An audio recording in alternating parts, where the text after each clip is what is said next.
Hi guys and welcome to the circus. So today's card that we'll discuss has a bit of a background story. So today's card that we'll talk about is a card that has been revealed for like a while back already, but somehow only got noticed quite recently, which is the Abolos Jetbacker Leonard. So it is the triple rare for Bruce. And the first time that we saw it on stream, he was already seen as a very powerful unit. And I believe everybody would agree that it is a very powerful unit. But after the community playtested this card a lot during the past few weeks, they started to see a bit of a problem with this card. They found out that this card was actually a lot stronger than how they saw it the moment it was revealed. I know it's not that big of a deal because playtesting really shows you how powerful a card can become when done correctly. But for some reason, this card didn't just exceeded their expectations, but really threw it off the roof. And eventually, they started seeing this card as a bit of a problem card. I haven't tested this card because I don't own a Bruce deck, and I haven't been playing Tabletop Simulator for a while now. I only knew that there was noise revolving around this card when the people at our Discord actually started to talk about it more. So since they knew more about it than I do, I asked them directly if what they thought about it. First of all, to everyone that responded to my question, thank you so much. Every single reply you guys gave were really appreciated. I learned a lot just by reading your comments about it. And I think that every single one of your replies were saying that it is kind of a problem card already. It's actually better if you guys just read their comments first before you hear my opinion,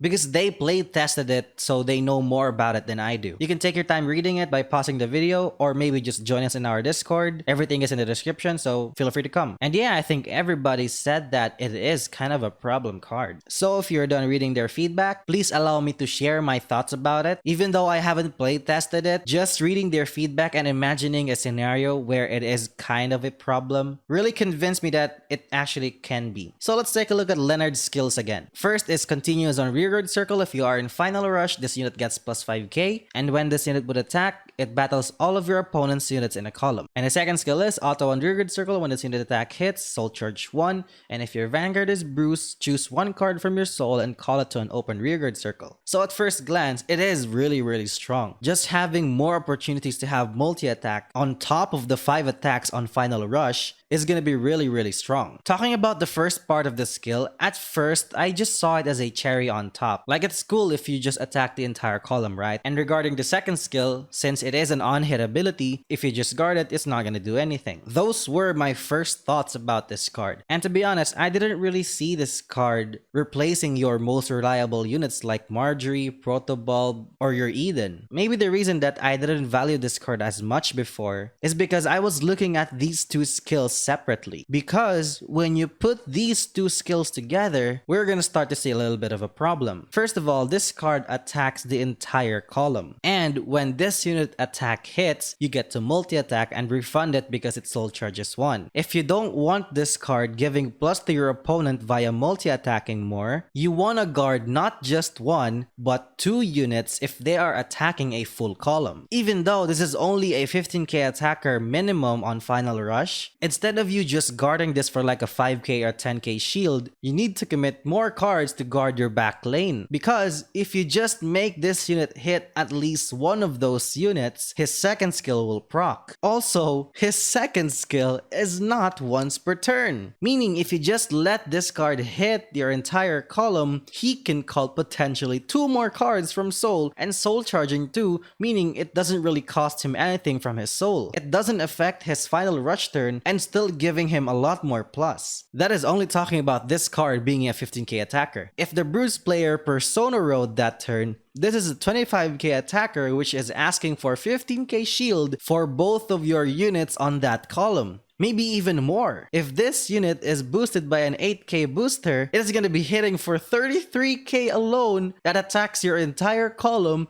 that needs you to guard at least one of them, or he will plus a lot of cards on the board. Unlike Eden before that's on hit retire something, you can work around it because it requires a CB, and sometimes you can just not put anything on the board. But this card will work when hitting onto anything, and it's not restricted via final rush, and it doesn't cost anything. Okay, so we covered most of the bases of this card skill, but there's more. There is this new grade 1 unit that is revealed for Dark States, which is Surveillance Gear Dober. His skill is auto on rearguard circle. At the end of the battle, this unit boosted. If you are in final rush, cost put this card in the soul, and choose one of your units, and it gets plus 10,000. As it is really powerful. It gives plus 10k to a unit after this card boosted, without costing anything, just put this card in the soul. But when you combo this off with Leonard, it is gonna be quite annoying. The on-hit skill of Leonard only calls to an open rearguard circle, so basically you need to open up space for some multi-attack, right? But Bruce already has a lot of cards that can just open up space out of nowhere. We have Marjories and Protobobs to make that work, plus this new dog which really synergizes well with Leonard's skill. Let me give you an example scenario. Let's say you are in Final Rush, you have Leonard on one column, you have another unit on the other side, it can be anything, it can be a Protobob, a Marjorie, or even an Eden, and you have the dog behind that column. Let's say you swing first with that dog column, so after the battle you move the dog to the soul and you give plus 10k to your Leonard, so your Leonard now will swing for 25k on a full column. So let's say your opponent did not guard one of their units, since the attack hit, you soul charge one and then you call back out the dog behind your Vanguard, you swing now with your Vanguard for 13 plus 8 or even more if you Persona Road, and then you restand your front row. And after the battle you attack with your Vanguard again, you move your dog to the soul